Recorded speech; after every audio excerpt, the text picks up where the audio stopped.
રાજકોટના જેતપુરમાં કારખાનામાં વિકરાળ આગ ફાટી નીકળી। શ્રી વિનાયક પ્રિન્ટ કારખાનામાં આગથી દોડધામ મચી।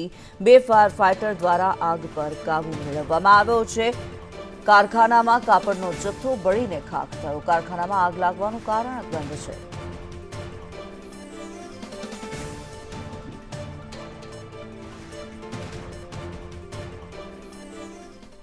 હિતેશ રાઠોડ વધુ વિગતો સાથે જોડાયેલા છે। હિતેશ, આગની જે ઘટના સામે આવી રહી છે, શું અપડેટ? જણાવી દો કે જેતપુર શહેરના રબારિકા રોડ ઉપર આવેલા માલવીયા નગરમાં જે વિનાયક ઇન્ડસ્ટ્રીઝ છે તેમાં આજે વહેલી સવારે શોર્ટ સર્કિટના કારણે આગ ફાટી નીકળેલી હતી। ત્યારે આગ પર તરત જ નગરપાલિકાના 2 ફાયર ફાઇટર આવેલા। તેમણે આગ ઉપર પાણીનો મારો ચલાવી અને આગને કાબુમાં તો લઈ લીધી, પરંતુ ત્યાં જે કોટનના સફેદ કાપડ હતા તેમાં આગ મચે તેને કારણે ધુમાડો વધારે થતા ત્યાં ગુંગળામણ થતી હતી। તેના કારણે તેના બારીઓ તોડી અને વધુ પાણીનો મારો ચલાવી અને અંતે જે ધુમાડો છે તેને પણ કાબુમાં લેવામાં આવ્યો હતો। જી, ધન્યવાદ હિતેશ આ માહિતી માટે।